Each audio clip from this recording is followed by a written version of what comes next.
Okay, hi folks. So I'm here just to talk about the essay for the Critical Social Work Interventions course. And you will have seen in the syllabus that there is a formative part of the essay task and a summative part of the essay task. The first thing to point out is that it's really important that you have a good look at the syllabus, because you're going to need to look at the learning outcomes for the course, which are on page 2 of the syllabus. Do have a good look, because those learning outcomes are going to show you what we're hoping that you're going to get out of the course as a whole. And it's a big, long course, so it's important that you are able to sort of demonstrate what sort of learning that you're doing, and that you're actually meeting the learning outcomes of the course overall. The second thing to say is that, so I'll read the title of the essay. So it's a 4,000 to 4,200 word essay, and it's due for submission on the 29th of November. The title of the essay is Critically Evaluate the Contribution of Ethics, Values and Dilemmas for Contemporary Social Work Practice. And we're looking for you to do that in a selected area of practice, which is either children and families, or mental health, or social work with adults. It's really important that you read and reread the essay title, and it's also important that you drill down and pick quite a specific topic. We're not looking for you to think about ethics, values and dilemmas in overall mental health, or overall children and families, or overall adult services. We're looking for you to pick something quite specific. You may find that there's a topic coming up in placement that you're quite interested in. You might find that there's something that you've always had this burning desire to just know more about. You might find that there's a key ethical issue that you've picked up from courses last year, or from the lectures that you're doing on the Critical Social Work course. That's fine. Do talk to your tutor if there are particular questions you have around the topic, and do remember that you'll have a chance to submit a one-page skeleton draft on the 24th of October. That's the formative part.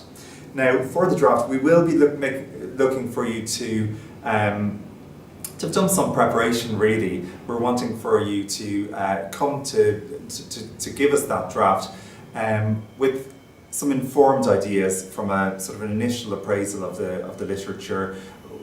We're looking to be able to give you some decent feedback, because 4 weeks later you're going to have to submit the actual summative essay. So the more work you do for the formative task, although it's not graded, the better feedback you're going to get, and that will reflect in your marks overall on the summative. Okay, so coming back to the summative task, as I said, really important to read the question, but also really important to be clear about the assessment criteria and to read those. And those are all on page 9 of the syllabus. This task is worth 60% of your overall grade, and as I said, it's 4,000 to 4,200 words. It's for submission on the 29th of November. There are 4 criteria. The first of the criteria is for you to provide a critical exploration of ethics, values and dilemmas for contemporary social work practice in your chosen area. Now, you guys know that social work is a value-based profession. We have codes of ethics and conduct. Really important for you to go back to think about those, and to think, what are the key sort of ethical issues, ethical questions?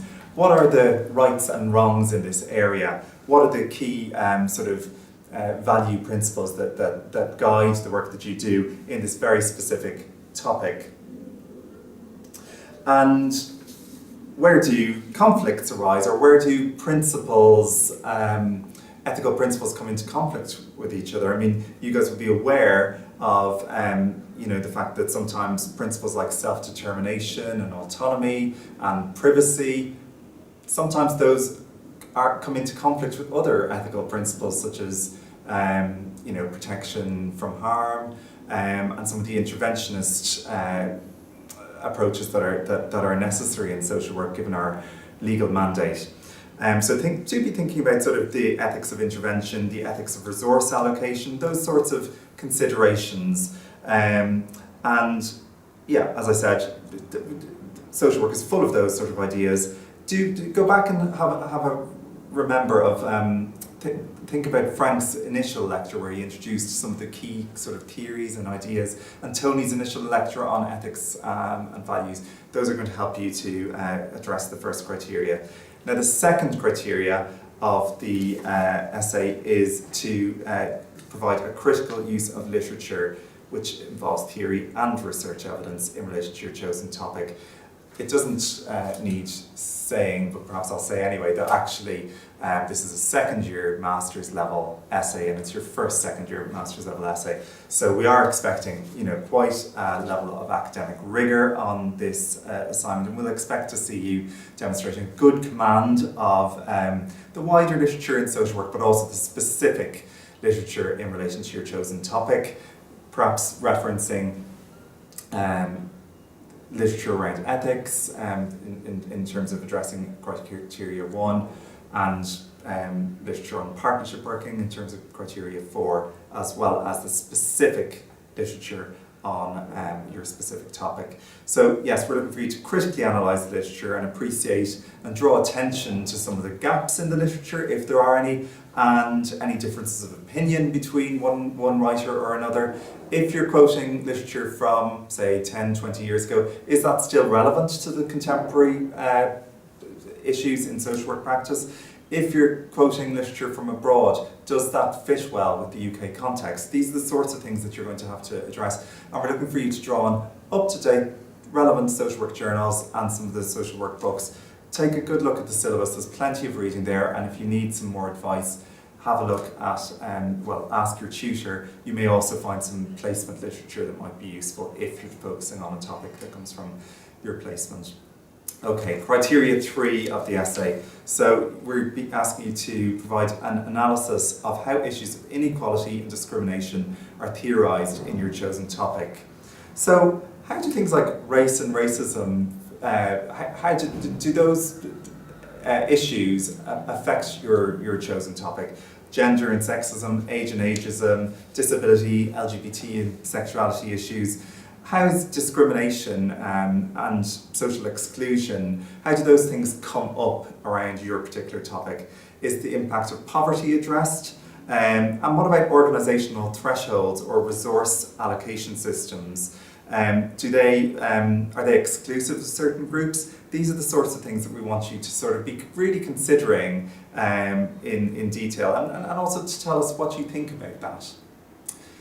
Right, criteria 4. So this is, we're expecting you to provide an exploration of selected dilemmas and opportunities in relation to partnership and collaborative working, and that can involve with service users or with carers or with other professionals, and the implications for social work practice. So first thing is, don't forget the implications for social work practice, but just be thinking about, how are service users involved in the way that social work intervention happens in this area, or carers? Are carers involved on a day-to-day basis in this intervention? And in relation to partnership working, there's a raft of literature on interdisciplinary work, interprofessional work, collaborative working, teamwork. You need to be thinking about that literature and how it fits with the literature on your particular topic. So think about, how do professionals come together in the area that you're thinking about? Is it through particular meetings like strategy discussions or case conferences? Are you an embedded social worker in a multidisciplinary team, like a community mental health team, for example? Or do you come into contact with certain professions like the police, like education, like health?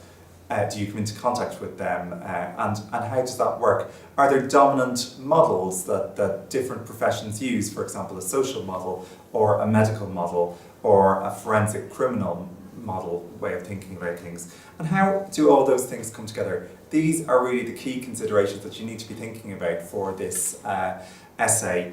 You'll have lots of support from the lecture content, and you'll have support from the seminar groups as well. So do talk to your tutor, do submit a decent version of the draft, and best of luck.